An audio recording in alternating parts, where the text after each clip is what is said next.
हम लेडीज़ का mostly time जो है वो किचन में ही गुजरता है, कभी क्लीनिंग करते हुए और कभी कुकिंग वगैरह करते हुए। और कुकिंग वगैरह करते हुए अगर हमारी हर चीज़ अपनी एक प्रॉपर वे में रखी हुई हो, नीट एंड क्लीन हो एंड ऑर्गेनाइज्ड हो ना, तो काम करने में ना और ही ज़्यादा मज़ा आता है। तो आज मैं अपने किचन की क्लीनिंग कर रही थी, तो सोचा क्यों ना आप लोगों के साथ भी अपनी वो टिप्स शेयर करूं जो कि मैं फ़ॉलो करती हूं और जिससे मेरा किचन हमेशा neat and clean and organize रहता है। तो कुछ आइडियाज़ आप लोगों को भी मिलने वाले हैं। तो आई होप आज की वीडियो इंशाल्लाह आप लोगों के लिए ज़रूर हेल्पफुल होगी। तो वीडियो को आपने एंड तक ज़रूर देखना है। आइए फिर वीडियो को स्टार्ट करते हैं। अस्सलाम वालेकुम माय यूट्यूब फैमिली, कैसे हैं आप सब? आई होप आप सब ठीक होंगे। अल्हम्दुलिल्लाह मैं भी बिल्कुल ठीक हूँ।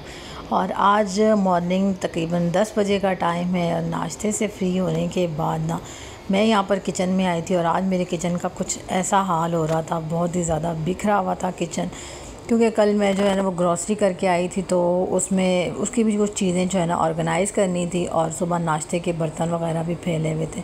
तो मैंने सोचा क्यों ना इसकी जब क्लीनिंग कर ही रही हूँ तो मैं आप लोगों के साथ भी कुछ आइडियाज़ और टिप्स को जो है शेयर कर दूँ। तो किचन क्लीनिंग में ना सबसे पहला काम जो आ जाता है ना बर्तनों का। अगर हम बर्तन एक साफ़ कर लें ना तो हमारे किचन का आधा काम यहीं पर ही ख़त्म हो जाता है।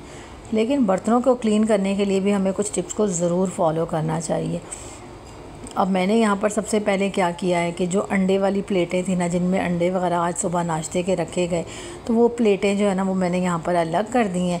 और उसके बाद जो है ना कप और ग्लास को जो है ना मैं यहाँ पर वॉश करूँगी। सबसे पहले तो मैंने यहाँ पर पानी से इनको खाली पानी वॉश किया, ताकि इसमें अगर कोई भी चाय की पत्ती हो या फिर कोई भी अगर इसमें जैसे चाय वगैरह चिपकी हुई हो ना तो वो उतर जाए। सबसे पहले यहाँ पर कप को मैं वॉश कर रही हूँ और उसके बाद जो है ना ग्लास को वॉश करेंगे। कप और ग्लास दोनों ऐसी चीज़ें हैं ना कि अगर हम इनको पहले वॉश कर लेना तो हम अगर स्पंज जैसे एक ही यूज़ कर रहे हैं तो बाकी बर्तनों की स्मेल वगैरह जो है ना हमारे ग्लास और कप में नहीं आती है। और सबसे इम्पॉर्टेंट बात कि पानी जो है ना वो कम से कम यूज़ करना चाहिए। बहुत सारी लेडीज़ को मैंने देखा है कि वो पानी इतना ज़्यादा नल खोल लेती हैं कि वो पानी जो है ना वो ज़्यादा वेस्ट होता है। तो पानी को तो बिल्कुल भी वेस्ट नहीं करना चाहिए और बहुत ही एहतियात के साथ जो है ना पानी को यूज़ करना चाहिए। तो आपने हमेशा आप लोगों ने देखा होगा कि मैंने जो है ना कितने कम पानी में ही जो है काम करती हूँ और नल हमेशा जो है ना वो थोड़ा सा ही खोलती हूँ, उतना ही पानी आए जितना कि हमारे यूज़ में आ सके। तो यहाँ पर जो है ना मैंने सबसे पहले कप और ग्लास वॉश कर लिए। उसके बाद जो चाय की हमारी इस तरह से पवा होता है ना, हम तो इसे पवा कहते हैं, आप इसे क्या कहते हैं कमेंट करके ज़रूर बताइएगा। तो ये पवा मैंने वॉश किया अच्छे तरीके से, क्योंकि इसके ऊपर ना चाय वगैरह चिपक जाती है तो मुश्किल हो जाता है क्लीन करना। इन सारी चीज़ों को मैंने क्लीन करने के बाद ना उसके बाद जो अंडे वाली प्लेटें थी और जिसमें सालन, जैसे कि मैं सुबह नाश्ते में रोटी के साथ सालन यूज़ करती हूँ, तो वो सालन की प्लेटें और अंडे की प्लेटें जो है ना मैं सबसे लास्ट में वॉश करती हूँ। क्योंकि कभी कभी ऐसा होता है कि अंडे की स्मेल अगर बाकी बर्तनों में चली जाए ना तो वो बहुत ही ज़्यादा बुरी स्मेल आती है। तो बर्तन वगैरह वॉश करने के बाद ना बर्तनों को सेट करके रखना भी बहुत ज़्यादा ज़रूरी है। एक अपने प्रॉपर वे में बर्तन भी रखे हुए हों तो किचन काफ़ी ज़्यादा नीट एंड क्लीन लगता है। अब जैसे कि मैंने बड़ी प्लेटें, फिर छोटी और फिर उससे छोटी प्लेटें जो है ना वो रखी हैं। और एक्स्ट्रा बर्तन जितने भी होते हैं ना हमारे किचन में इस टोकरी के अंदर रखे हुए, तो वो भी बहुत ज़्यादा मैस क्रिएट करते हैं, उनको भी हटा देना चाहिए और उतने ही बर्तन रखें जितने के हमारे डेली यूज़ में आते हैं। तो यहाँ पर मैंने बर्तन वगैरह सारे सेट करने के बाद टोकरी को जो है ना वो हटा लिया था, क्योंकि 2-4 दिन से जो है ना मैंने ये कॉर्नर क्लीन नहीं किया था। तो इसको हटा कर भी मैंने अच्छी तरह से जो है ना इसको वाइपर की हेल्प से सिर्फ डस्ट वगैरह थी तो वो क्लीन कर ली पानी मारने के बाद, और टोकरी जो है ना अपनी जगह पर सेट कर दी। उसके बाद आ जाते हैं जी यहाँ ग्लास स्टैंड की बारी। तो ये ग्लास स्टैंड भी मेरा काफ़ी ज़्यादा पुराना है और इसके ऊपर आप देखें कि किस तरह से जो है ना स्टेन पड़ जाते हैं येलो पानी के। तो इसको भी हर दूसरे दिन वॉश करना जो है ना वो मस्ट हो जाता है। तो बस यहाँ पर मैं इसको वॉश कर रही थी। और कुछ कॉर्नर्स हमारे ऐसे होते हैं जो कि क्लीन नहीं होते हैं हाथ की हेल्प से, तो मैं लाजमी एक पुराना ब्रश मेरे किचन में होता है तो जिसकी हेल्प से ना मैं सारे कॉर्नर वगैरह जो है ना इसके साफ़ सुथरे कर लेती हूँ। अब यहाँ पर जब तक मैं ये कॉर्नर साफ़ कर रही हूँ, अगर आप मेरे चैनल पर पहली बार आए हैं तो काइंडली आपसे हम्बल रिक्वेस्ट है कि मेरे चैनल को ज़रूर सब्सक्राइब कर दिएगा, वीडियो को लाइक करके शेयर भी कीजिएगा और एक अच्छा सा प्यारा सा कमेंट भी ज़रूर कीजिएगा। आपके कमेंट्स पढ़ के मुझे बहुत ज़्यादा हौसला मिलता है। तो जी यहाँ पर जो है ना ये ग्लास स्टैंड जो है ना मैंने वॉश कर लिया, और उसके बाद जो है ना अब यहाँ पर स्लैब में साफ़ कर रही थी, और ये स्टैंड मैंने यहाँ पर रख दिया स्लैब साफ़ करने के बाद। और सारे कप वगैरह जो एक्स्ट्रा होते हैं ना मेरे स्टैंड के अलावा, वो भी मैं यहाँ लगा देती हूँ, और ग्लास वगैरह भी मैं यहीं पर ही सेट कर देती हूँ। मैंने सेट करने के बाद ना उसके बाद चम्मच स्टैंड उठाया, और अक्सर हमारे घर में ऐसे काफ़ी सारे चम्मच रखे हुए होते हैं डेली यूज़ में, जो कि हमारे नहीं आ रहे होते, और वो पड़े पड़े ना ख़राब हो जाते हैं, गंदे हो जाते हैं। तो यहाँ पर आज मैंने जो है ना अपना चम्मच स्टैंड भी वॉश करना था, और सोचा क्यों ना ये सारे चम्मच भी जो है ना वो उनको वॉश कर लूँ, और इनको जो है ना जो यूज़ वाले हैं वो मैं रखूँगी, और बाकी जो होंगे ना उनको मैं अलग कर दूँगी। ये चम्मच ना रखे रखे इतने ज़्यादा गंदे हो जाते हैं, डस्ट पड़ जाती है इनकी, ख़ासकर जिनका ओपन किचन हो और वेंटिलेशन का कोई जो है ना वो रीज़न ना होना, तो उसके बाद फिर किचन में बहुत ज़्यादा जो है ना डस्ट जमती है और ग्रीसी सी हो जाती हैं चीज़ें।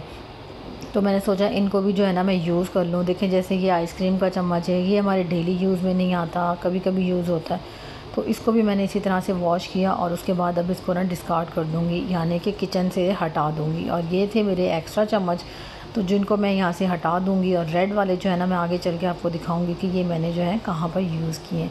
चम्मच स्टैंड भी अपनी जगह पे जो है ना सेट कर दिया था मैंने, एक्स्ट्रा चम्मच निकाल दिए, और उसके बाद आ जाती है जी इन कंटेनर्स को वॉश करने की बारी। क्योंकि अगर किचन ओपन हो ना, तो सारी चीज़ें ओपन रखी हुई हों, कैबिनेट्स ना हो, तो फिर ये चीज़ें जो है ना हमारी बहुत ज़्यादा जल्दी जो है ना वो गंदी होती रहती हैं, और इनके हमें ना हर दूसरे दिन ही वॉश करना पड़ता है। वैसे मेरी आदत है कि जब भी मैं मसाले यूज़ करती हूँ ना, तो इनको मैं एक कपड़े से, जैसे ही हल्की फुल्की सी डस्ट मुझे नज़र आती है तो मैं कपड़े से जो है ना वो क्लीन कर देती हूँ।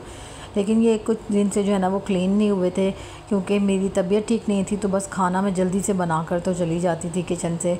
गर्मी की वजह से तबीयत बहुत ज़्यादा ख़राब हो गई थी, इसी वजह से जो है ना आप लोगों के साथ इतने दिन से मैंने कोई व्लॉग भी जो है वो शेयर नहीं किया था। बहरहाल जब हम लेडीज़ बीमार हो जाए ना, और फिर उसके बाद किचन का रुख करें ना, तो फिर ये डेफ़िनेटली हमारे किचन में जो है ना वो काफ़ी चीज़ें हमें क्लीन करनी पड़ती हैं। क्योंकि कैबिनेट्स अगर हो तो फिर तो इतनी ज़्यादा क्लीनिंग की हमें ज़रूरत नहीं पड़ती, लेकिन अगर किचन ओपन हो, कैबिनेट्स भी ना हो ना, तो फिर हमें बहुत ज़्यादा जो है ना वो ज़रूरत पड़ती है। तो ये बॉक्स मेरा गिर के टूट गया था, और मेरे हाथ पर भी लग गई थी, तो यहीं पर मैं आपको यहाँ पर यही दिखा रही थी। और जैसे मैंने स्टार्टिंग में ना हल्दी बॉक्स को अलग कर दिया था, क्योंकि हल्दी के इतने ज़्यादा निशान होते हैं ना येलो येलो से, कि वो फिर बाकी बर्तनों पर भी लग जाते हैं, तो इसलिए मैंने बाकी कंटेनर वॉश करने के बाद ना ये हल्दी का जो बॉक्स जो है ना वो मैंने सबसे लास्ट में जो है ना किया था। अब यहाँ पर मेरे पास जो है ना लाल मिर्च मैंने मंगा ली थी, वो मैं फ़िल कर रही थी, नमक वगैरह, और कुछ स्पाइसेस मेरे जो है वो मैंने अभी नहीं मंगाए थे, तो मैंने सोचा वो बाद में जो है ना मैं उनको फ़िल कर दूँगी। अब इसके अंदर ना इस तरह का वाइट चम्मच इनके साथ आया था, तो मैं इसको बिल्कुल भी अब यूज़ नहीं करूँगी, क्योंकि आपने उसकी हालत देखी कि उसके ऊपर ना रेड निशान पड़ गए, हल्दी वाले के ऊपर भी इसी तरह से ही निशान पड़ गए। अब ये जो आइसक्रीम के चम्मच मैंने अभी आपको दिखाए, वो मैं इसमें यूज़ करने वाली हूँ। ये मैंने पहले भी वीडियो में एक बार शेयर किया था कि मैंने किस तरह से इन आइसक्रीम्स के चम्मच को यूज़ किया है। तो ये इस तरह से उल्टे रख देने से ना हमारे लिए बहुत ज़्यादा आसानी हो जाती है, और जब हम इसको निकालते हैं ना तो मिर्ची जो है वो नीचे नहीं गिरती है। अब इसी तरह से जो है ना मैं ये कुटी लाल मिर्च जो होती है ना, ये वाली लेकर आई थी, और मैं हमेशा मसाले उतने ही लाती हूँ जितने मेरे बॉक्स के अंदर फ़िक्स हो जाएं। लेकिन ये वाला मसाला, ये वाली मिर्ची जो है ना ये थोड़ी सी बच जाती हैं, तो इसको मैं क्या करती हूँ कि कूट कर ना इसको ग्राइंडर में जो है ना वो पीस के दरदरा सा, तो इसकी जो है ना मैं कुटी लाल मिर्च बना लेती हूँ। तो ये मसाले भी मैंने जो है ना वो सेट कर दिए थे। उसके बाद ना अब ये आ जाते हैं ब्रेड बॉक्स की बारी। इसके अंदर मैं इस तरह से अक्सर बची हुई चीज़ें, बची हुई दाल, मसाले वगैरह, कोई भी ऐसी चीज़ें होती हैं ना, तो वो मैं रख देती हूँ।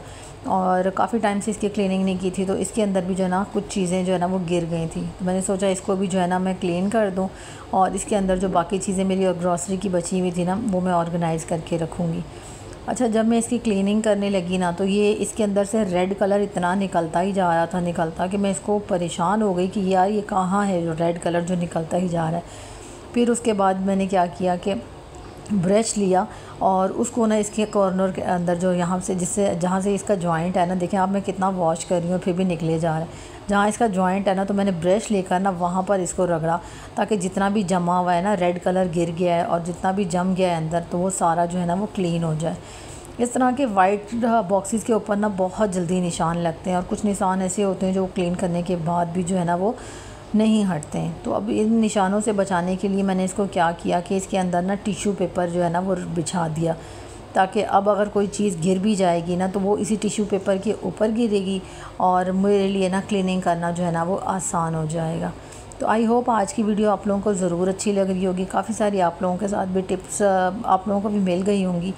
तो आप लोग भी अपने किचन को किस तरह से ऑर्गेनाइज़ करते हैं, कुछ आइडियाज़ आप लोगों को मेरी वीडियो से भी इंशाल्लाह ज़रूर मिले होंगे। तो कौन सा वाला आइडिया आप लोगों को ज़बरदस्त लगा और आप लोगों के लिए हेल्पफुल हुआ तो मुझे कमेंट करके ज़रूर बताइएगा। तो देखिए यहाँ पर ग्रॉसरी मैंने ऑर्गेनाइज़ कर ली थी, जो थोड़ी सी चीज़ें रह गई थी, और अब उसके बाद मैंने ऊपर के टी बॉक्स, शुगर और कॉफ़ी बॉक्स इनको भी क्लीन करके तो ये भी मैंने सेट कर दिया था। अब आजकल जैसे कि बच्चों के स्कूल ओपन हो गए हैं तो मैं क्या करती हूँ कि इस तरह के जो केचप के साशे होते हैं ना वो पाउच ले आती हूँ। लेकिन इतने सारे केचप के साशे ऑर्गेनाइज़ करके रखना मुश्किल हो जाता है, पाउच से अगर हम निकाल लेंगे तो कहाँ रखें। तो इसको मैंने यहाँ पर किस तरह से ऑर्गेनाइज़ किया, यहाँ पर एक बड़ा सा मेरे पास बॉक्स है। इसमें मैं पहले आटा गूँध के रखा करती थी, लेकिन अब जैसे कि गर्मियाँ हैं और आटा जो है ना वो मैं कम गूँधती हूँ जो कि डेली यूज़ कर लूँ, तो इसलिए अब ये बॉक्स जो है ना मेरे यूज़ में नहीं आ रहा था। तो मैंने सोचा ये सारी जो है ना इसी तरह से केचप जो है मैं इसी के अंदर ऑर्गेनाइज़ करके रख लेती हूँ। मुझे जब भी चाहिए होगी मैं एक आध निकालूंगी और बच्चों के स्कूल लंच बॉक्स में भी डाल दूँगी, और अगर कहीं पिकनिक वगैरह पे या कहीं भी जाना हो ना तो बच्चों को देना बहुत ईजी रहता है। तो ये बॉक्स भी मेरा रीयूज़ हो गया और केचप भी जो है ऑर्गेनाइज़ हो गई। तो आज का किचन देखिए माशाल्लाह से मेरा नीट एंड क्लीन हो गया, सारी चीज़ें अपने प्रॉपर वे में साफ़ सुथरी रखी हुई कितनी ज़्यादा अच्छी लग रही हैं। तो आपको मेरी आज की वीडियो कैसी लगी आप भी मुझे कमेंट करके ज़रूर बताइएगा, और अच्छा सा प्यारा सा कमेंट ज़रूर करिएगा। आपके वो कमेंट से मुझे हौसला मिलता है। इंशाल्लाह मिलती हूँ नेक्स्ट व्लॉग में। टिल देन अल्लाह हाफिज़।